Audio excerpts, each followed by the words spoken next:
Welcome you again on my channel E-Learning with Suman. Today we will discuss about 12th class first chapter, the last lesson. The last lesson is the first chapter of our book Flamingo, and in this chapter is written by Alphonse Daudet. Alphonse Daudet was a French novelist and short story writer. The last lesson is set in the days of the Franco-Prussian War in 1870s, in which France was defeated by Prussia led by Bismarck. जो 1870 में France और Persia के बीच युद्ध हुआ था, उसमें जो Persia को लेड कौन कर रहा था? बिस्मार्क। और पर्सिया के द्वारा फ्रांस को हरा दिया जाता है, डिफीट कर दिया जाता है। Prussia then consisted of what now? Prussia के अंदर क्या कौन कौन से नेशन थे तब? Germany, Poland and part of Austria, ये सारे पर्सिया के अंडर थे। और in this story the French district of Alsace and Lorraine, जो ये हमारी स्टोरी है द लास्ट लेसन, इसमें अल्सेस और लोरेन ये दो शहर है फ्रांस के, ठीक है। और अल्सेस और लोरेन पर कब्जा कर लिया है किसने? जर्मनी ने। इनटू पर्सियन हैंड, अब ये किसके हाथ में है? पर्सियन हैंड, पर्सिया के हाथ में है। और हम देखते हैं इस चैप्टर का नाम देखो तो लास्ट लेसन क्यों है? क्योंकि इस चैप्टर में एक फ्रेंच टीचर है जिसका नाम है मिस्टर हैमल। मिस्टर हैमल है जो फ्रेंच टीचर है, और एक स्टूडेंट है जिसका नाम है फ्रेंच। और बेटा जो फ्रेंच है वो आज की हमारी जो स्टोरी है लास्ट लेसन की, उसका नरेटर है। नरेटर कौन होता है? जो हमारे सामने स्टोरी का वर्णन करता है, वो कौन होता है? नरेटर। और फ्रेंच इस स्टोरी का नरेटर है। जो फ्रेंच टीचर है मिस्टर हैमल, यहाँ पर जो अल्सेस और लोरेन दो शहर हैं फ्रांस के, वहाँ पर अब पर्सिया ने कब्जा कर लिया है। और वहाँ पर ऑर्डर आ जाते हैं कि कल से जो फ्रेंच डिस्ट्रिक्ट है अल्सेस और लोरेन, उनमें कल से फ्रेंच लैंग्वेज नहीं पढ़ाई जाएगी, रीड नहीं कराई जाएगी, कल से जर्मन लैंग्वेज वहाँ पर पढ़ाई जाएगी। और जो मिस्टर हैमल फ्रेंच टीचर है उसका भी वहाँ से ट्रांसफ़र कर दिया जाता है। आज उसका लास्ट डे है, और आज लास्ट डे वाले दिन भी उसे पता है, he knows that he has been transferred, वो जानता है कि उसका ट्रांसफ़र हो गया है, and will no longer remain in his school, और उसे पता है वो स्कूल में ज़्यादा दिन भी नहीं रहेगा। फिर भी वो अपने स्टूडेंट को आज का लास्ट लेसन डिलीवर करता है, और जो लास्ट लेसन वो डिलीवर करता है वो इतनी मच डिवोशन और सिंसियरिटी के साथ करता है कि जो बच्चे पढ़ते नहीं थे वो भी आज उनका लेसन ध्यान से सुनते हैं। जो बच्चे मीन्स इनमें मेरा इशारा है फ्रेंच की तरफ। जो फ्रेंच था वो कभी भी लेसन को ध्यान से नहीं सुनता था, लेकिन आज वो इतने ध्यान से, वो कहता है मैंने इतने ध्यान से लेसन सुना, मतलब आज उसे लग रहा था कि सारी बुक मैं आज ही रीड कर लूँ। जो बुक उसने कभी उसकी तरफ ध्यान ही नहीं दिया था, उसे ये लग रहा था कि आज मैं ये सारी पुस्तक रीड कर लो। अब हम चैप्टर करते हैं कि किस प्रकार मिस्टर हैमल, इसमें ना मिस्टर हैमल और फ्रेंच का करेक्टर स्केच मेन क्वेश्चन बनेंगे, इसलिए हम चैप्टर को ध्यान से सुनेंगे। आई स्टार्टेड, आई कौन है यहाँ पर? मैंने अभी बताया आई जो नरेटर है, फ्रेंच है जो यहाँ पर, उसके लिए आई यूज किया गया है। I started for school very let that morning and was in great dread of scolding. Scolding होता है डांटना, स्कोल्डिंग मीन्स क्या होता है? डांटना। वो कहता है कौन? फ्रेंच। आज मैं स्कूल बहुत लेट पहुंचा था, स्कूल बहुत लेट गया, और उसे इस बात का डर था, स्कोल्डिंग ड्रेड मीन्स फियर, आज उसे इस बात का डर था कि आज उसे टीचर बहुत डांटेंगे क्योंकि वो लेट है। एक तो वो लेट है, ऊपर से मिस्टर हैमल ने उनको वर्क दिया था, क्वेश्चन दिए थे। किस पर क्वेश्चन लर्न करने दिए थे? पार्टिसिपल पर। पार्टिसिपल्स पर उन्होंने मिस्टर हैमल ने क्वेश्चन लर्न करने दिए थे, लेकिन I did not know the first word about them. लेकिन फ्रेंच को तो पार्टिसिपल का फर्स्ट वर्ड भी नहीं पता था कि ये क्या होते हैं। For a moment I thought of running away and spending the day out of doors. क्या कहता है फ्रेंच की? फर्स्ट पहले तो मैं ये सोचता हूँ कि मैं स्कूल जाऊँ ही नहीं, रास्ते से भाग जाऊँ और पूरा दिन स्कूल के बाहर मैं स्पेंड करूँ। इट वॉज सो वार्म, क्योंकि जो बाहर का मौसम था वो कैसा था? बिल्कुल ब्राइट, वार्म था, गर्म था, ब्राइट था, चमकीला। The birds were chirping at the edge of the woods. जो पक्षी थे वो क्या थे? पक्षी थे जो बाहर चहचहा रहे थे बिल्कुल। और and in the open field back of the sawmill the Persian soldiers were drilling, और बाहर जो पर्शियन सोल्जर थे वो ड्रिल कर रहे थे इधर से उधर खुले मैदानों में। ओपन फील्ड में पर्शियन जो सोल्जर थे वो ड्रिलिंग कर रहे थे। It was all much more tempting, tempting means आकर्षित, जो उसको ज़्यादा फास्किनेट, जो उसको ज़्यादा अपनी तरफ अट्रैक्ट कर रहा था, वो चीज़ क्या थी, अट्रैक्टिव जो चीज़ थी, उसको ललचाने वाली चीज़ थी। बाहर का मौसम ज़्यादा अच्छा था than the rule for participles, participle से रूल की बजाय ये बाहर का जो वार्म वेदर था वो उसको ज़्यादा अपनी तरफ टेम्पटिंग कर रहा था। But I had the strength to resist and hurried off the school, लेकिन वो कहता है रेसिस्ट, अपोज मतलब विरोध करना, मैंने अपनी इच्छा को दबाया, रेसिस्ट किया, and hurried off to the school, और मैं स्कूल की तरफ चल दिया, स्कूल की तरफ भाग लिया मैं। कौन बोल रहा है ये बातें, French. When I pass the town hall, when I pass the town hall, और वो कहता है जब मैं वहां पर टाउन हॉल के पास से गुजर रहा था, there was a crowd in front of the bulletin board, for the last 2 years of all our bad news had come from there. अब वो कहता है कि जब वो टाउन हॉल से गुजर रहा था तो वहां पर एक बुलेटिन बोर्ड था, और बुलेटिन बोर्ड के पास एक भीड़ इकट्ठा हुई थी, क्योंकि वो कहता है कि सारी जो बैड न्यूज थी ना पिछले 2 साल से, क्योंकि युद्ध चल रहा था फ्रांस और पर्सिया के बीच, तो कहता है जितनी भी बुरी खबर आई थी इस बुलेटिन बोर्ड से ही आई थी। The last battles, the draft, the order of the commanding officers, and I thought to myself without stopping what can be the matter now. अब वो कहता है कि मतलब लॉस्ट बैटल की हम युद्ध हार गए थे, ये भी न्यूज हमें इस बुलेटिन बोर्ड से ही पता चली थी। And I thought to myself, और मैंने अपने बारे में सोचा, विदाउट स्टॉपिंग, बिना रुके, एक बार तो मैंने सोचा what can be the matter now, कि क्या मैटर हो सकता है, मतलब क्या बातें हो सकती हैं, जो मतलब हारी गई लड़ाइयाँ थी वहाँ पर, और जो भी ड्राफ्ट ऑफ द ऑर्डर आते थे ना ऑफिसर्स के लिए, वो भी सारे इसी बुलेटिन बोर्ड से आते थे। वो कहता है मैंने बिना रुके, विदाउट स्टॉपिंग, बिना रुके, रुक नहीं रहा था, स्कूल के लिए चल रहा था, बिना रुके मैंने एक बार मन में सोचा कि क्या मैटर हो सकता है, आज क्या न्यूज यहाँ पर आ सकती है। Then as I hurried by as fast as I could go, hurried means जल्दी से, फिर जितना जल्दी मैं कर सकता था उतना जल्दी मैं स्कूल के लिए भाग लिया। आई could go. The black Smith watcher, black Smith होता लोहार, ब्लैक स्मिथ कौन होता है, लोहार। अब जो वॉचर, ब्लैक स्मिथ वॉचर था, who was there with his apprentice, apprentice होता है प्रशिक्षु, a person learning a particular skill, मतलब जो अपने काम में अभी प्रशिक्षु सीख रहा होता है, जो ट्रेनिंग पे होता है। Reading the bulletin, called after me, don't go so fast bub, मतलब baby, you will get to your school in plenty of time. अब जो ब्लैक स्मिथ वॉचर था वो कहता है उसे कि जो पहले ही बुलेटिन बोर्ड पढ़ रहा था, वो कहता, पीछे से बोलता उसे, इतना तेज मत दौड़ो, मतलब मत जाओ, डोंट गो सो फास्ट, इतना तेज मत जाओ बच्चे, तुम अभी बहुत टाइम है स्कूल जाने के लिए। You will get to your school in plenty of time, मतलब बहुत टाइम है अभी स्कूल जाने के लिए, तुम पहुंच जाओगे school.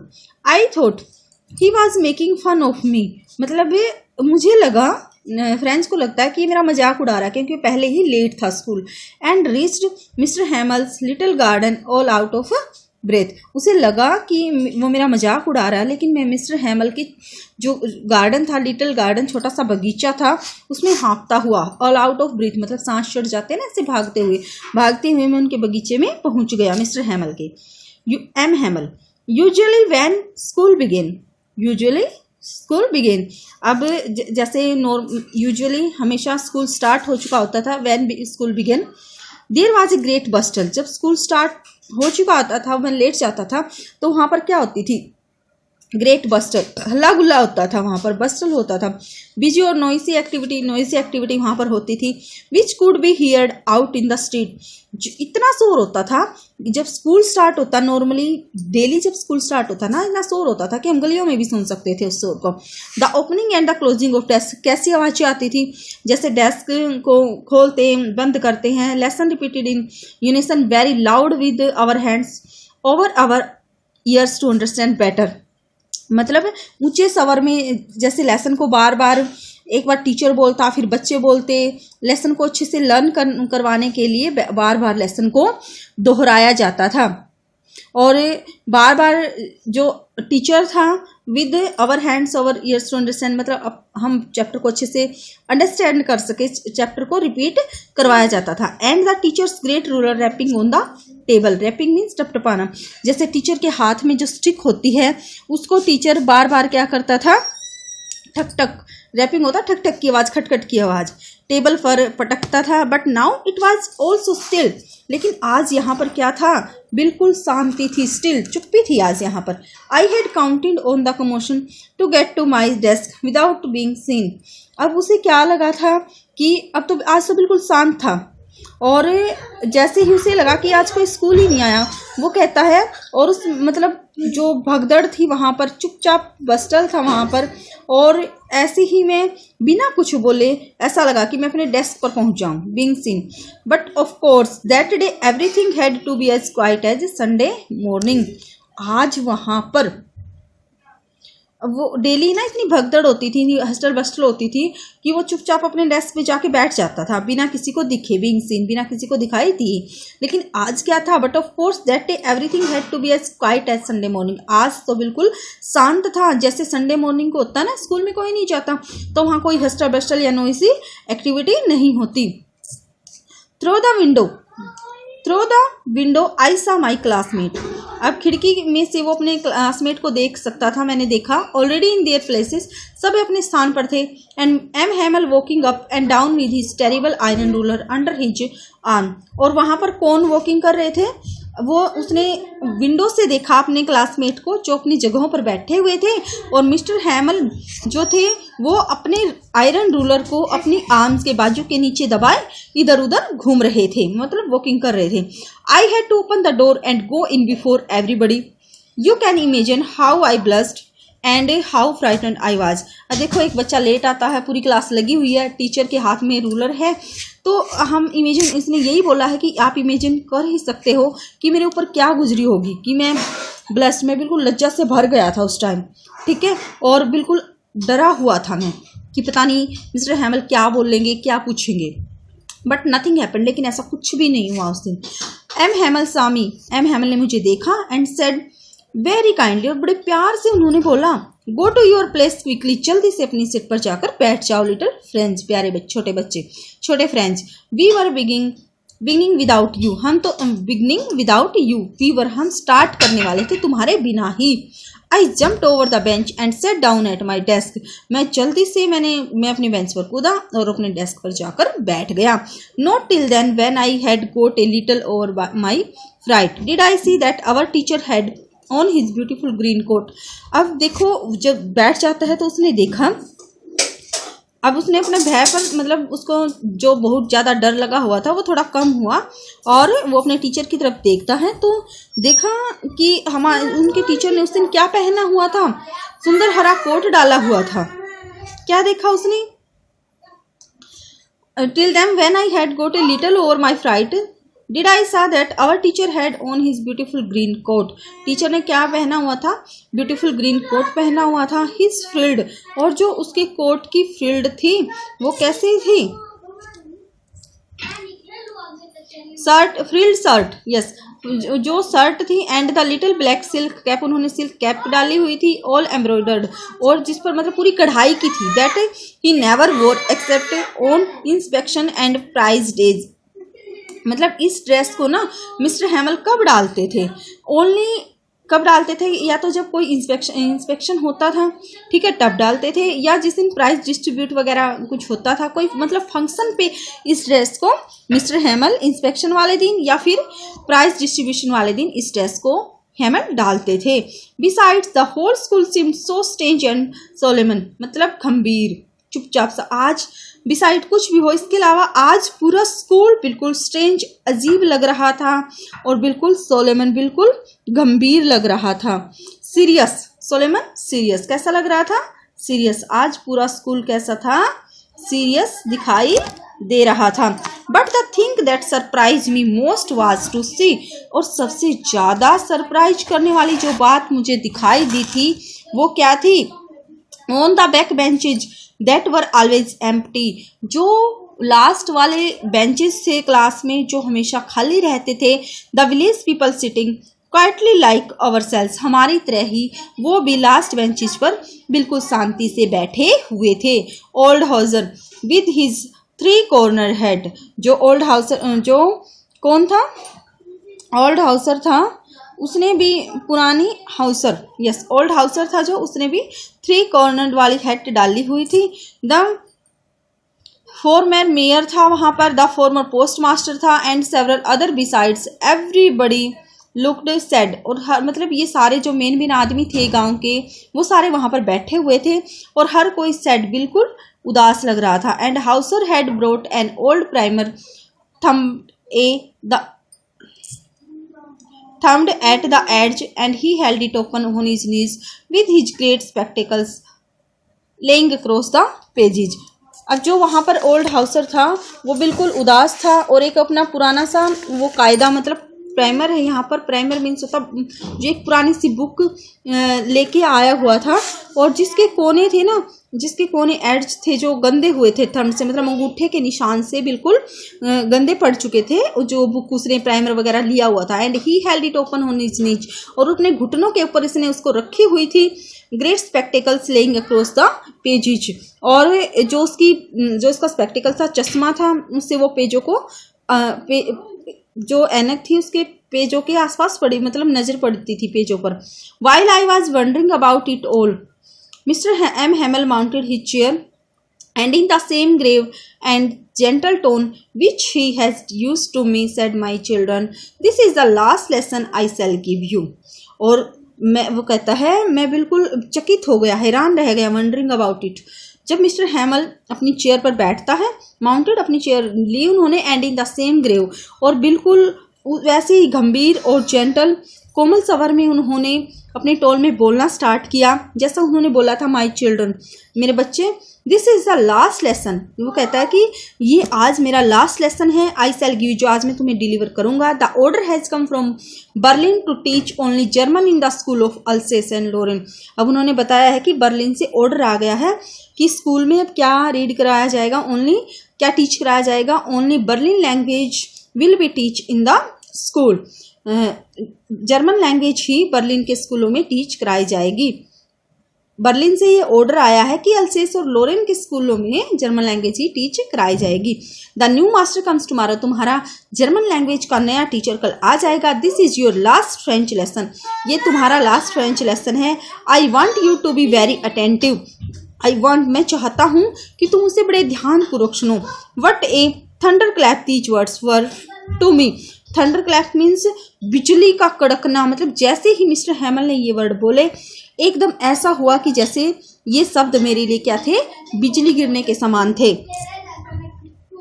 What oh the wretches that was what they had put up to the town hall. अच्छा, मतलब अब उसे समझ आ गया था, ओ वो दुष्ट लोग, यही बात थी कि जो बुलेटिन बोर्ड पर, टाउन हॉल में बुलेटिन बोर्ड पर लगी हुई थी। अब उसे समझ आ गया कि वहाँ क्राउडेड क्यों थी, वहाँ भीड़ क्यों थी। My last French lesson, why I hardly knew how to write. I should never learn anymore. I must stop there then. Oh, how sorry I was for not learning my lesson. My last lesson. मेरा, वो कहता है कि मेरा ये French language का last lesson था।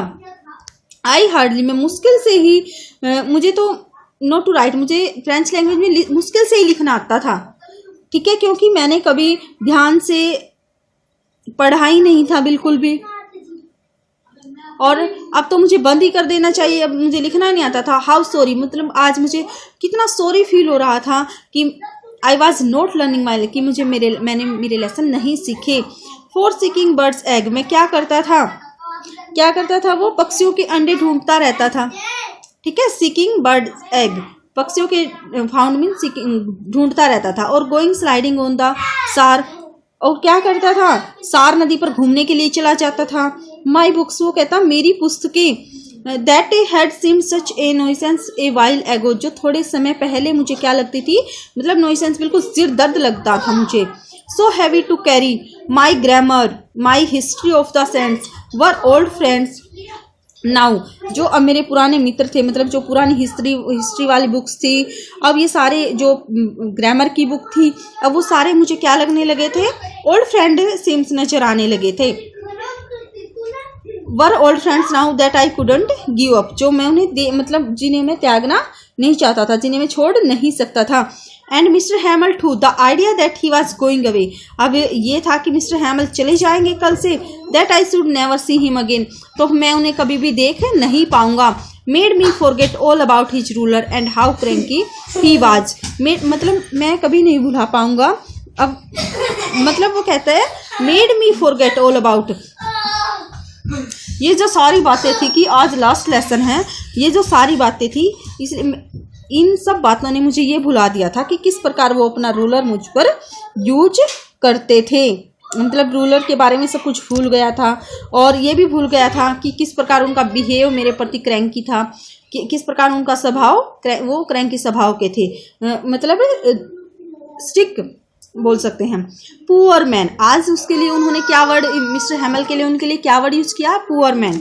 It was in honour of his this last lesson that he had put on his fine Sunday clothes and now I understood, वो कहता है पुअर मैन, बेचारा आदमी। और अब आज लास्ट लेसन के सम्मान में उन्होंने क्या डाला, आज रविवार के मतलब संडे के दिन भी, आज वो यहाँ पर संडे के दिन भी अपने अच्छे वाले कपड़े पहन के आए हुए हैं।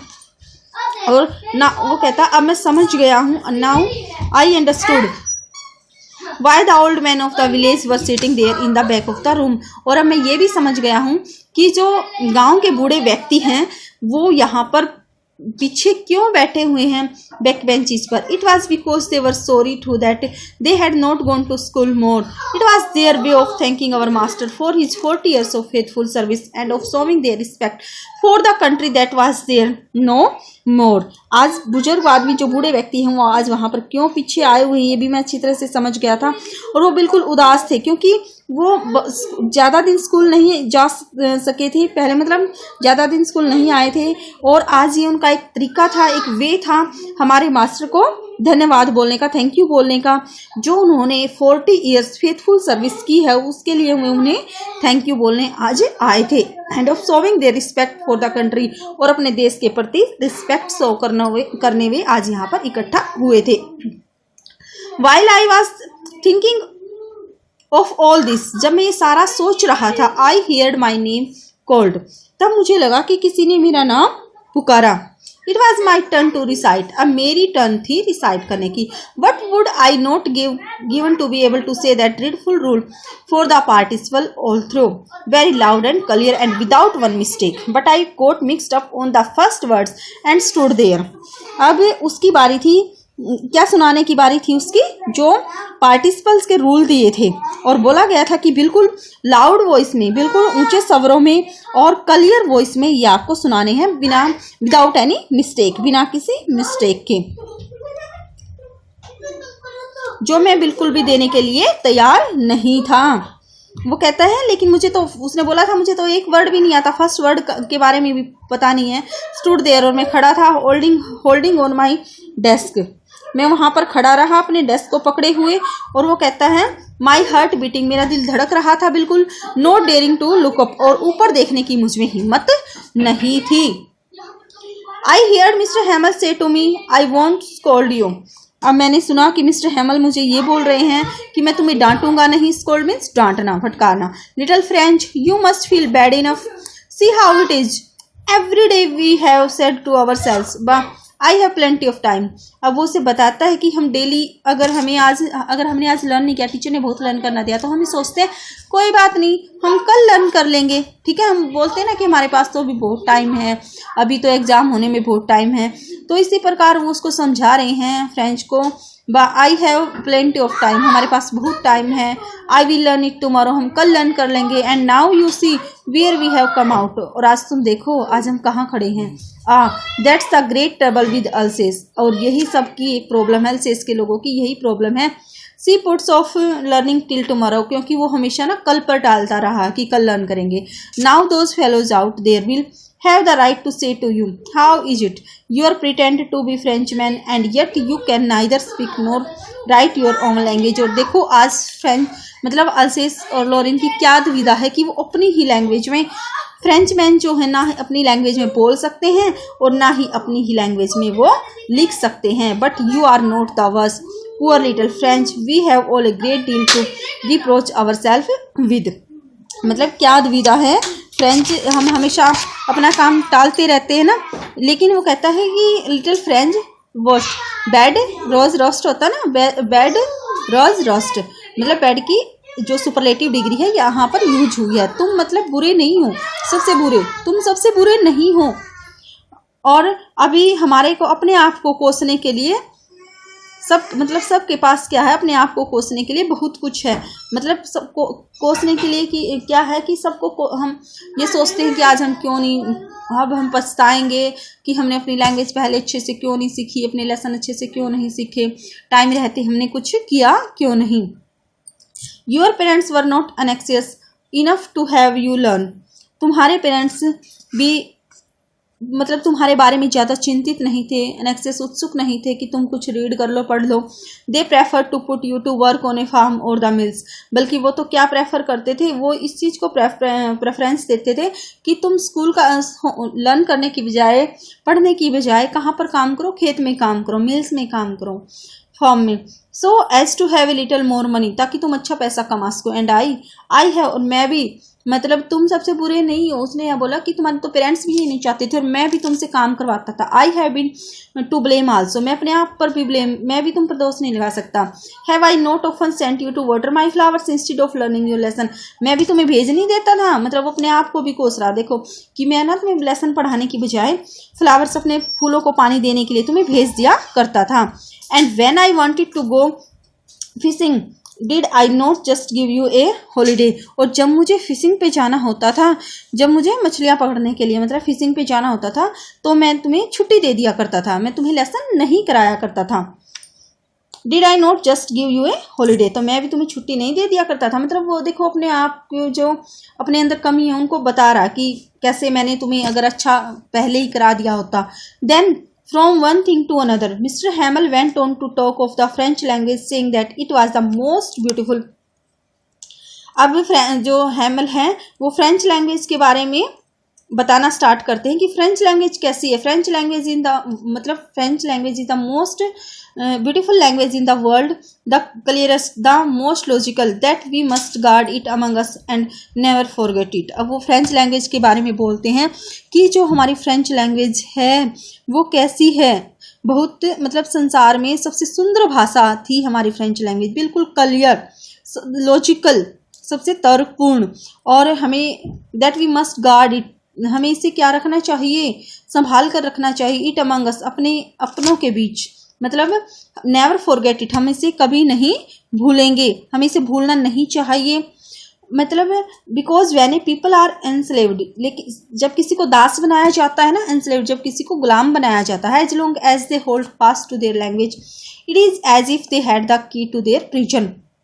मतलब कहते हैं ना कि अगर किसी को दास बनाना ना, सबसे पहले उसकी लैंग्वेज छीन लो, जैसे कि अंग्रेजों ने किया था। अंग्रेजों ने ऐसा ही तो किया, क्योंकि हिंदी में हमारे साथ, क्योंकि हिंदी में हमारी क्या थी, अच्छी पकड़ थी, हमें अच्छा ज्ञान था हिंदी में, हमें ज्ञान से वंचित करने के लिए वो क्या लेके आए, इंग्लिश लेके आए, जो भारतीयों को समझ नहीं आती थी। और एजुकेशन का मीडियम उन्होंने क्या बनाया, इंग्लिश बनाया, ताकि इसलिए तो होता है पहले ना हिस्ट्री, और जो जैसे हमारी हिस्ट्री थी वो अच्छे से हिंदी में पढ़ाई जाती थी तो बच्चों को अच्छा ज्ञान होता था, लेकिन जब से इंग्लिश मीडियम में है हिस्ट्री तब से बच्चों को इतना अच्छा ज्ञान हिस्ट्री का नहीं हो पाता। तो वो भी क्या कहता है कि अगर किसी को गुलाम बनाना है ना, तो लैंग्वेज, उनकी लैंग्वेज ही एक अच्छी चाबी है, किसकी, प्रिजन की, उनकी लैंग्वेज छीन लो सबसे पहले। Then he open a grammar and read us our lesson, तब उन्होंने क्या किया, ग्रामर का लेसन खोला और हमें पढ़ाना स्टार्ट किया। आई वॉज अमेज्ड टू सी, मैं हैरान था ये देखकर, how well I understood it, कि मुझे ये कितनी अच्छी तरह से आज समझ आ रहा था। All he said seem to so easy, so easy, वो कहता है कि आज जो सारा मिस्टर हैमल ने मुझे पढ़ाया ना, वो बिल्कुल मुझे इतना ईजी लग रहा था आज। I think too that I had never listen so carefully, क्योंकि मैंने कभी इतनी ध्यान से सुना ही नहीं था। And that he had never explained everything with so much patience, और उन्होंने भी इतने धैर्य के साथ कभी चैप्टर को एक्सप्लेन किया ही नहीं था। It seemed almost as if the poor man wanted to give us all he knew before going away. ऐसा लग रहा था, ऐसा प्रतीत हो रहा था कि वो बेचारा आदमी आज अपना सारा ज्ञान देना चाहता था, मतलब सब कुछ पढ़ा देना चाहता था हमें आज जाने से पहले। And to put it all into our heads at one stroke, मतलब ऐसा लग रहा था कि वो एक ही स्ट्रोक में, एक ही झटके में, एक ही यतन से हमारे दिमाग में सब कुछ डालना चाहता हो। After the grammar, we had a lesson in writing. That day, Miss M. Hamel had new copies for us. अब ग्रामर के चैप्टर के बाद उन्होंने क्या कराया, एक राइटिंग का काम कराया। That day, Mr. Hamel had new copy. जिस दिन मिस्टर हैमल है जो हमारे लिए एक नई कॉपियां लेकर आए थे, ठीक है। Written in a beautiful round hand, France Alsace. They looked like little flags floating everywhere in the schoolroom. अब उन पर है ना, जो कॉपी लेकर आए थे उन पर सुंदर सी राइटिंग में, ब्यूटीफुल राइटिंग में क्या लिखा हुआ था, राउंड लगे हुए थे, जैसे फ्रांस अल्सेस लिख के। ऐसा लग रहा था कि जो France अल्सेस they look like little flag floating everywhere in the school room. और ऐसा लग रहा था कि जो फ्लैग हैं पूरी क्लासरूम में फ्लैग लहरा रहे हों। The road at the top of our desk, और हमारे डेस्कों पर भी जैसे फ्रांस के फ्लैग लहरा रहे हों। You ought to have seen how everyone set to work and how quiet it was. The only sound was the scratching of the pens over the paper. अब बिल्कुल शांति थी क्लास में, क्वाइट था बिल्कुल, जो एनवायरनमेंट था क्लास का बिल्कुल क्वाइट था। ओनली साउंड, एक ही साउंड आ रही थी पेन की स्क्रैचिंग की, मतलब पेन चल रहे थे पेपर पर तो उसके स्क्रैचिंग की आवाज ओनली सुनाई दे रही थी। Once some beetles flew in but nobody paid any attention to them. कुछ beetles मतलब जो इंसेक्ट होते हैं, जैसे भंगूर होते हैं ना, जैसे कान में ऐसा लगता कुछ आवाज कर रहे थे, लेकिन किसी ने भी उनकी तरफ ध्यान नहीं दिया। Not even the littlest ones who work right on tracing their fish hooks. मतलब किसी ने भी उनकी तरफ ध्यान नहीं दिया, किसी छोटे बच्चे ने भी नहीं, जो अपने अपने मछली कांटे ट्रेस करके बनाने में जुटे हुए थे। मतलब जो काम मिस्टर हैमल ने दिया था राइटिंग का, उसको करने में वे सारे बिजी थे। ऐसा लग रहा था कि मानो वो फ्रेंसिस लैंग्वेज में ही लिख रहे हों। If that was French too. On the roof the pigeons cooed very low. अब वहाँ पर जो क्लासरूम था उसमें जो पिजन थे वो भी कूड, उनकी भी आवाज़ थी, वो भी आज बिल्कुल स्लो वॉइस में कूकू कर रहे थे। And I thought to myself will they make them sing in German even the pigeons. ऐसा लग रहा था जैसे ना जर्मन जो लीडर थे उन्होंने पिजन को भी ये बोल दिया हो कि वो भी जर्मन में ही गाएंगे, ठीक है। Whenever I looked up from my writing, I saw M. Hamel sitting motionless in his chair and gazing first at one thing, then at another. Whenever I looked up from my writing, अब वो कहता है जब भी मैं मतलब लिख रहा था, जब भी मैं ऊपर की तरफ देखता, आई सा एम हेमल, मैंने एम हेमल को देखा जो बिल्कुल सिटिंग मोशनलेस इन चेयर, जो मोशनलेस बिना किसी गति के, विदाउट एनी एक्टिविटी या विदाउट एनी नॉइस हम बोल सकते हैं, अपनी चेयर पर बैठे हुए थे। और यस ऐसे जैसे जो मिस्टर हैमल थे motionless, move without any motion, ऐसे मूव कर रहे थे, अपनी चेयर पर मोशनलेस बैठे हुए थे, स्टिल बिल्कुल गैजिंग फर्स्ट। सबसे पहले तो वो चीज़ों को ऐसा लग रहा था देख रही हूँ, गैजिंग क्या, जैसे अब एक आदमी अपने स्कूल को छोड़कर जा रहा है तो जिन चीज़ों का वो आदी था, जो चीज़ें उसको हमेशा अपनी लगती थी, आज वो एकदम से मतलब स्कूल से छोड़ देना था कल से। देन एट अनदर, ऐसा लगता था कभी एक चीज को देख रहे हैं कभी दूसरी चीज को। As if he wanted to fix in his mind, जैसे कि वो उन चीजों को अपने मन में बैठा लेना चाहते थे। Just have everything looked in that little school, की कैसी दिखती थी इस छोटे से स्कूल के रूम में सारी चीजें, मतलब कैसे दिखती थी, ऐसा लगता था कि वो अपने माइंड में फिट कर लेना चाहते थे, फैंसी उनकी एक इमेज सी बना लेना चाहते थे।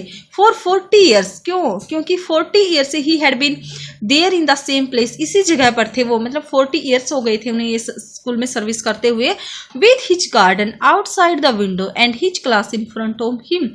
जो विंडो से सामने से उनका गार्डन था और सामने उनकी क्लास थी, सारा मतलब 40 ईयर से वो यहीं पर काम कर रहे थे।